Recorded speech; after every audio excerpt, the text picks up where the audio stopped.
0,98 kemarin, kita berharap turun terus sampai 0,8 bahkan 0,7. Jadi angka penurunan harus di bawah 1.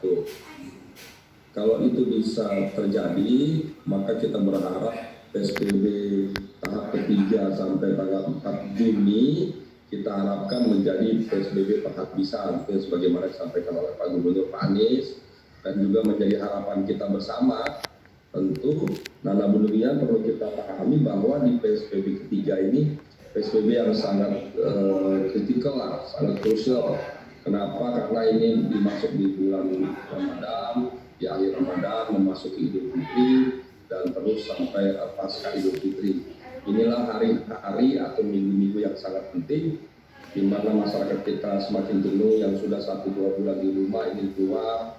Kemarin di bulan Ramadan ingin mencari takjil keluar rumah, ibu-ibu terpaksa beli pakaian anak-anak yang nangis di rumah, ukuran lebarannya adalah pakaian, terpaksa ingin ke pasar. Kemudian saudara kita pedagang kaki lima yang biasa berdagang di bulan Ramadan dan menjelang Lebaran meraih keuntungan yang cukup, berlomba-lomba untuk berjualan, sekalipun kami sudah menutup semua pasar dan mal, tapi pedagang kaki lima terus mencoba mencari celah, dan akhirnya kucing-kucingan memang dengan petugas kita. Kemudian juga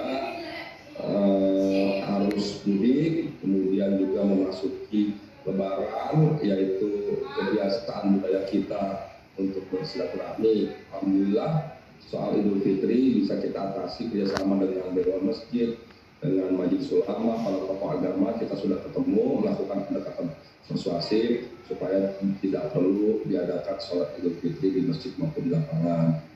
Nah, yang terakhir yang tidak kalah penting soal arus balik dari luar kota ke Jakarta. Nah, kami untuk mengantisipasi itu telah mengeluarkan Pergub 41 tentang sanksi. Ada sanksi denda, sanksi sosial, sanksi pidana, dan sanksi administrasi demi menegakkan aturan yang telah kami rilis dan kami sampaikan. Kemudian kami juga mengeluarkan Pergub 47 tahun 2020 tentang surat izin keluar masuk. Nah, itu juga menjadi penting untuk memastikan bahwa arus balik dari luar Jakarta ke Jakarta bisa kita kurangi, bisa kita redam, bisa kita sekat dan kita batasi. Hanya orang-orang tertentu saja yang memasuki 11 sektor yang dikecualikan yang dapat keluar atau masuk wilayah Jakarta. Nah, kami kerja keras terus, tidak kurang dari 16 titik perbatasan di sekitar Jakarta yang kami siapkan sebagai tempat checkpoint, itu sehingga warga yang keluar dan masuk juga sangat dibatasi. Nah, hari-hari ini menjadi hari-hari penting bagi kita kota Jakarta dan kota-kota lainnya, bahkan Indonesia, karena Jakarta sebagai center daripada pandemi corona ini. Kita berharap semua Jakarta bisa berhasil mengakhiri PSBB ketiga ini sebagai PSBB penghabisan. Untuk itulah kerja keras kita lakukan, dan memang ini tidak mudah.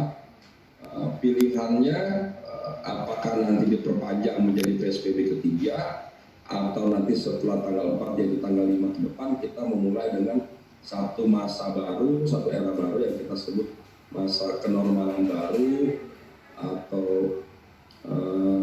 masa transisi dan lain-lain.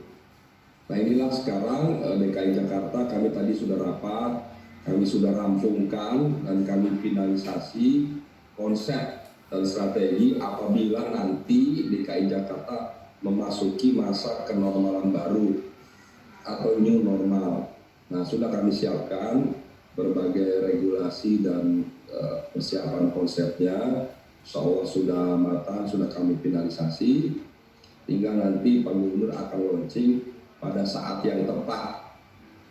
Kapan saat yang tepat? Nah, sangat bergantung dalam hari-hari ke depan. Mudah-mudahan ada tanda-tanda PSBB di Jakarta membaik, yaitu terjadi penurunan. Setidaknya ada 4 indikator dan parameter. Satu, R0-nya di bawah 1. Kedua adalah yang diharapkan kesiapan daripada salah pelaksana termasuk regionnya. Ketiga, itu jumlah yang kita upayakan melakukan rapid test maupun swab test. Dan yang keempat yang tidak kalah penting, ada penurunan kurva yang signifikan. Nah inilah 4 ini paling tidak yang jadi parameter dan indikator apakah nantinya Jakarta setelah tanggal 4 bisa memasuki masa atau fase daripada normalisasi baru atau normal baru. Kira-kira itu gambaran teman-teman. Kami sudah siap, tapi sangat bergantung pada... Jangan lupa subscribe ya!